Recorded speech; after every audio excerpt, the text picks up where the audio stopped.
प्यारे दोस्तों, ये उस जमाने का किस्सा है जब अरब की सरजमीन मुख्तलिफ कबीले में बटी हुई थी। हर कबीले की अपनी रवायतें थीं और हर कबीले का एक ताकतवर सरदार होता था जिसका हुक्म पत्थर पर लकीर माना जाता था। उन्हीं सरदारों में से एक कबीले का सरदार ऐसा था जो अपनी अना और जिद में सबसे आगे था। उस सरदार ने एक बैल पाल रखा था जो उसे अपनी औलाद से भी ज्यादा अजीज था। यह बैल कोई मामूली जानवर नहीं था, बल्कि सरदार की ताकत और तकब्बुर की अलामत बन चुका था। सरदार ने उस बैल को बिल्कुल खुला छोड़ रखा था। वह बिफरा हुआ जानवर बस्ती में जहां चाहता फिरता, जिसके खेत में चाहता घुस जाता और लहलहाती फसलों को न सिर्फ खाता बल्कि अपनी वहशत से उजाड़ कर रख देता। बस्ती के गरीब किसानों की पूरी साल की मेहनत उस बैल के पैरों तले रोंदी जाती, मगर किसी की इतनी जुर्रत न थी कि उस बैल को रोके, उसे हांके या कम अज कम सरदार के पास जाकर उसकी शिकायत ही कर दे। सब जानते थे कि सरदार उस सब से बखूबी वाकिफ है, लेकिन उसे यह बात सख्त नापसंद थी कि कोई उसके अजीज बैल की बुराई करे। जो भी शिकायत लेकर जाता वह उल्टा इताब का शिकार हो जाता। लोगों ने सब्र किया, खामोशी से अपने नुकसानात बर्दाश्त किए, लेकिन आखिर इंसानी सब्र की भी एक हद होती है। रफ्ता रफ्ता बस्ती के लोगों में बेचैनी और अंदर ही अंदर एक लावा पकने लगा। उधर वह बैल लोगों की मेहनत की कमाई खा खा कर और खुले आम घूम कर ऐसा डील डोल वाला और मोटा ताजा हो चुका था कि दूर से किसी दीव हैकल अफरीद की मानिंद लगता था। जो भी उसे देखता खौफ के मारे रास्ता बदल लेता। यह खौफ बैल की जिसामत का नहीं था, बल्कि उसके पीछे खड़े ताकतवर सरदार का था, जिसके गुस्से से पूरा कबीला थर थर कांपता था। उसी बस्ती में एक मामूली शक्ल, सूरत का दुबला पतला लेकिन शेर जैसा दिल रखने वाला नौजवान रहता था, जिसका नाम आदिल था। आदिल आम लोगों की तरह बुजदिल नहीं था। वह हालात की संगिनी और खतरे से खेलना जानता था। जब उसने देखा कि जुल्म हद से बढ़ गया है और सरदार की शह पर यह बैल पूरी बस्ती की माशियत तबाह कर रहा है, तो उसने एक बड़ा फैसला कर लिया। एक दोपहर जब बैल चढ़ते हुए बस्ती से दूर एक वीरान जगह पहुंचा और गाफिल हो गया। आदिल ने कमाल होशियारी से उस पर काबू पाया। वह उसे एक ऐसी जगह ले गया जहां दूर दूर तक कोई इंसान न था। वहां आदिल ने उस बैल को ज़िब्ह कर दिया। उसकी खाल और आलाइशें जमीन खोदकर गहराई में दफन कर दी ताकि किसी को निशान न मिले, और सारा गोश्त समेटकर खामोशी से अपने घर ले आया। जब उसकी बीवी ने गोश्त का बड़ा ढेर देखा तो उसके होश उड़ गए। उसने लरजती आवाज में पूछा, आदिल, यह इतना गोश्त कहां से लाए? आदिल ने संजीदगी से बीवी की आंखों में झांका और कहा, उस गोश्त के पीछे एक ऐसी कहानी है जो अगर मैंने तुम्हें बताई तो बात पूरी बस्ती में फैल जाएगी और उसमें मेरी जान जाने का यकीनी खतरा है। बीवी ने जब शौहर की संजीदगी देखी तो उसे इत्मीनान दिलाया और कसम खाई कि वह यह राज किसी को नहीं बताएगी। तब आदिल ने सारा किस्सा बयान कर दिया। यह सुनते ही बीवी की आंखें दहशत से फट गईं। उसे अपने सामने आदिल की मौत रक्स करती नजर आने लगी। आदिल की बीवी पर तो जैसे सख्ता तारी हो गया था। वह घर की दीवारों से भी डरने लगी थी, मगर आदिल निहायत इत्मीनान के साथ बाहर की खबर लेने निकला। उसने देखा कि पूरी बस्ती में एक अजीब सा सुकून और खुशी की लहर दौड़ गई है। लोग सरगोशियों में कह रहे थे कि शुक्र है उस वबाल से जान छूटी। बस्ती वाले उस शख्स के लिए दुआएं कर रहे थे जिसने ये हिम्मत दिखाई, मगर साथ ही यह डर भी था कि अगर सरदार को पता चल गया तो क्या होगा। लोगों का कहना था कि अगर उन्हें उस बहादुर शख्स का पता चल जाए तो वह उसे इनाम व इकराम से नवाजें, लेकिन शर्त यह थी कि यह बात सरदार के कानों तक न पहुंचे। दूसरी तरफ सरदार के महल में कयामत बरपा थी। सरदार को जब पता चला कि उसका चहेता बैल गायब है तो उसका गुस्सा आसमान को छूने लगा। उसने फौरन तमाम वजीरों, मशीरों और कबीले के सरकर्दा लोगों को जमा किया। उसने एक ऐसी तकरीर की जिसने लोगों के दिलों में गैरत की आग भड़का दी। उसने गरज कर कहा, जिस शख्स ने आज मेरे बैल को हलाक करने की जुर्रत की है, कल वह किसी इंसान की जान भी ले सकता है। यह महज एक जानवर का कत्ल नहीं, बल्कि मेरी ताकत को चैलेंज किया गया है। अगर उस मुजरिम को सजा न दी गई तो वह दूसरों के लिए फितना और फसाद की राह खोल देगा। सरदार ने हुक्म दिया कि मुजरिम को जमीन के पाताल या आसमान की बुलंदियों से भी ढूंढ कर निकाला जाए। उसने अपने कारिंदों को सिर्फ 1 हफ्ते की मोहलत दी। सिपाहियों ने बस्ती का कोना कोना छान मारा, एक एक घर की तलाशी ली, मगर आदिल की होशियारी के सामने सब बेबस थे। एक हफ्ता गुजर गया मगर नतीजा नाकामी की सूरत में निकला।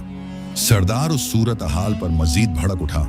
उसे अपनी नाकामी पर गुस्सा आ रहा था। तब सरदार को एक नई और शैतानी तरकीब सूझी। उसने बस्ती की एक निहायत अय्यार और मक्कार बुढ़िया को बुलवाया जो अपनी चालाकी और जासूसी के लिए मशहूर थी। सरदार ने उसे बहुत से इनाम व इकराम का लालच दिया और कहा कि तुम किसी भी तरह उस मुजरिम का सुराग लगाओ। बुढ़िया ने फौरन हामी भर ली। उसने सामान बेचने वाली औरतों का भेष बदला और एक जनबील में रोजमर्रा का सामान भरकर गली गली घूमने लगी। वह हर घर में जाती औरतों से बातें करती और उनके घर के हालात जानने की कोशिश करती। चलते चलते वह आदिल के घर भी जा पहुंची। आदिल की बीवी जो पहले ही खौफजदा थी उस बुढ़िया के जाल में फंस गई। बुढ़िया ने सामान दिखाते दिखाते बड़ी मासूमियत से नाक चढ़ाई और बोली, बेटी, कहीं से बहुत लजीज गोश्त के पकने की खुशबू आ रही है। मेरी एक बेटी है, उसे बैल का गोश्त खाने का बहुत जी चाह रहा है। मैं तो मारी मारी बाजारों में फिर रही हूँ मगर कहीं बैल का गोश्त न मिल सका। अगर तुम्हारे घर में यह जो खुशबू आ रही है ये बैल के गोश्त की है तो मेहरबानी करके थोड़ा सा मुझे भी दे दो ताकि मैं अपनी बेटी की ख्वाहिश पूरी कर सकूं। आदिल की बीवी जो बुढ़िया की मक्कारी को न समझ सकी कहने लगी, क्यों नहीं बड़ी अम्मा, मैं आपको बैल के गोश्त का एक बड़ा टुकड़ा देती हूँ जो आप दोनों के लिए काफी होगा। यह कहकर उसने वह राज अफशा कर दिया जो आदिल ने उसे छुपाने को कहा था। बुढ़िया की आंखें चमक उठी मगर उसने अपना जोश छुपाया और पूछा, बेटी, मैं तो कई दिनों से ढूंढ रही थी, तुम्हें यह कहां से मिला? बीवी सटपटा गई मगर बुढ़िया ने उसे मां बनकर दिलासा दिया कि वह सिर्फ दुकान का पता जानना चाहती है। बीवी ने सादगी में कह दिया कि यह तो मेरा शौहर बगैर पैसों के लाया है, अब मुझे नहीं पता कि कहां से लाया है। बुढ़िया का शक यकीन में बदल गया। उसने जल्दी से वह गोश्त अपनी जनबील में छुपाया और वहां से रुखसत होने लगी। बुढ़िया अपनी कामयाबी पर फूले नहीं समा रही थी। वह दिल ही दिल में इनाम विक्राम के ख्वाब देखती हुई तेजी से कदम बढ़ा रही थी, लेकिन कुदरत को कुछ और ही मंजूर था। जैसे ही वह दरवाजे तक पहुंची एन उसी वक्त आदिल घर में दाखिल हुआ। उसकी उकाबी नजरों ने बुढ़िया की जनबील से झांकते हुए गोश्त के टुकड़े को देख लिया और वह एक पल में सारा मामला समझ गया कि उसकी बीवी से कितनी बड़ी भूल हो चुकी है। आदिल ने कमाल जब्त से काम लिया और निहायत नरमी से बोला, अम्मा भी, आप इतनी जल्दी कहां जा रही हैं? आइए मैं आपको उससे कहीं ज्यादा गोश्त देता हूं और एक बड़ी दिलचस्प कहानी भी सुनाता हूं। वह मक्कार बुढ़िया जो आदिल को एक सादा लोह नौजवान समझ रही थी, ज्यादा गोश्त के लालच में खुशी खुशी उसके पीछे तहखाने की तरफ चल दी। जैसे ही वह तहखाने में पहुंची, आदिल ने अपनी जान बचाने के लिए उसे मौत के घाट उतार दिया और उसकी लाश को वहां मौजूद गर्म तनूर में फेंक दिया, जहां वह देखते ही देखते राख का ढेर बन गई। उसके बाद आदिल ने अपनी बीवी को सख्त डांटा और उसे आइंदा के लिए खबरदार किया। उधर जब सरदार ने देखा कि बुढ़िया भी गायब हो गई है तो उसका पारा 7वें आसमान पर पहुंच गया। उसे हैरत भी थी और गुस्सा भी कि आखिर वह शख्स कितना ताकतवर और चालाक है जो उसके हर मोहरे को मात दे रहा है। अब सरदार की बेटी जो निहायत अक्लमंद और शातिर थी अपने बाप की मदद के लिए आगे आई। उसने एक नई चाल सोची और बाप से कहा कि इस बार वह खुद मैदान में उतरेगी। शहजादी ने खूब हार सिंगार किया, कीमती लिबास पहना और बड़ी शान शौकत के साथ शहर के दौरे पर निकली।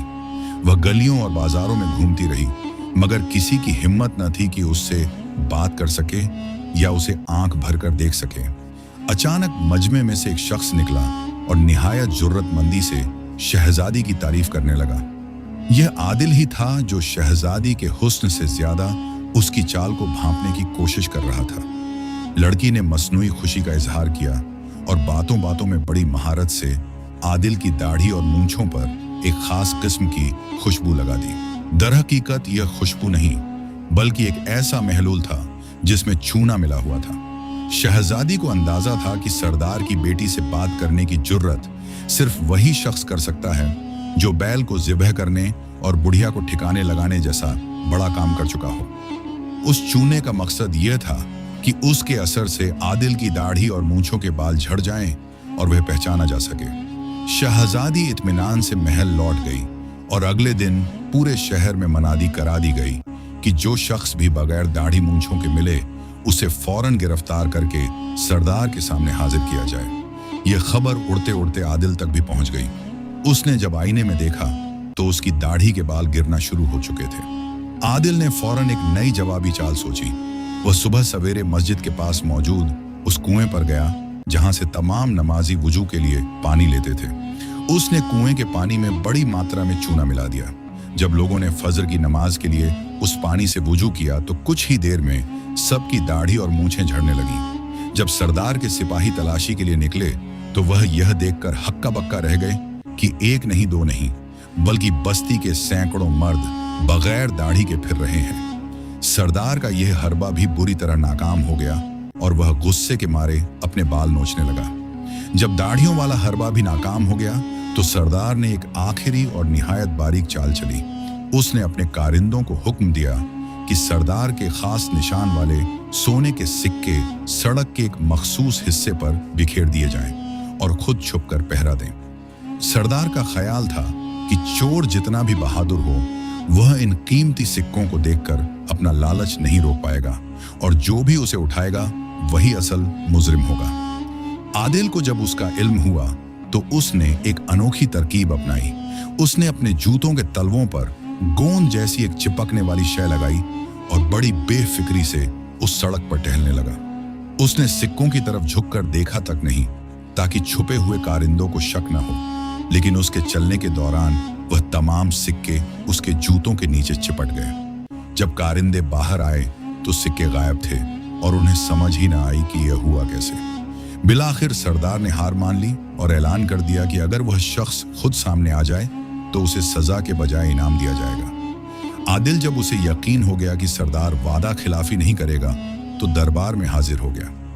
सरदार ने जब उस दुबले पतले शख्स को देखा तो वह हंस पड़ा और मानने से इनकार कर दिया कि यह शख्स इतना बड़ा काम कर सकता है। सरदार ने कहा, मैं तुम्हें तब सच्चा मानूंगा जब तुम मेरे दुश्मन कबीले के सरदार को यहाँ जिंदा या मुर्दा ले आओ। आदिल ने यह चैलेंज कबूल कर लिया। वह दुश्मन के कबीले में पहुंचा, एक होटल खोला और अपने लजीज खानों से दुश्मन सरदार के दिल में जगह बनाकर उसका खास बावर्ची बन गया। एक रात जब वह सरदार अकेला था, आदिल ने मलिकुल मौत का खौफनाक लिबास पहना जिसकी ख्याली तस्वीर उसने एक मुसव्विर से बनवाई थी। वह सरदार के कमरे में दाखिल हुआ और गरज कर कहा, मैं तेरी रूह कब्ज करने आया हूं, लेकिन अगर तू उस संदूक में लेट जाए तो मैं अल्लाह से तेरी सिफारिश करके तुझे कुछ मोहलत दिलवा सकता हूं। मौत के खौफ से लरजते हुए सरदार ने कोई बहस न की और खामोशी से संदूक में लेट गया। आदिल ने फौरन संदूक बंद किया और उसे तेज रफ्तार सवारी पर लादकर अपने सरदार के पास ले आया। जब दरबार में संदूक खोला गया और उस ताकतवर दुश्मन सरदार को खौफ से जर्द चेहरे के साथ बाहर निकलते देखा गया तो पूरा दरबार अश अश कर उठा। सरदार की आंखें हैरत से खुली की खुली रह गईं। उसने तस्लीम किया कि आदिल सिर्फ जिस्मानी तौर पर नहीं बल्कि ज़हनी तौर पर भी एक अजीम इंसान है। उस वाक़ये के बाद अगवा होने वाले सरदार की जान बख्शी कर दी गई और आदिल की शातिराना चालों के डर से दोनों कबीले के दरमियान हमेशा के लिए सुलह हो गई। सरदार ने आदिल को अपना मशीर खास मुकर्रर किया और उसे ढेरों इनामात से नवाजा। यूं एक बहादुर और अक्लमंद इंसान ने अपनी जान की बाजी लगाकर न सिर्फ अपनी बस्ती को एक बिफरे हुए बैल से निजात दिलाई बल्कि दो जानी दुश्मन कबीले को अमन वाश्ती के रिश्ते में भी परो दिया। प्यारे दोस्तों, ये थी आदिल की वह दास्तान जिसने हमें सिखाया कि ताकत जिस्म में नहीं बल्कि इंसान की नीयत और अक्ल में होती है। अगर आपको यह कहानी पसंद आई है तो उसे लाइक करें और हमें कमेंट्स में बताएं कि आदिल की कौन सी चाल आपको सबसे ज्यादा पसंद आई। मजीद ऐसी ही वीडियोस के लिए हमारे चैनल को सब्सक्राइब करें। अल्लाह हाफिज।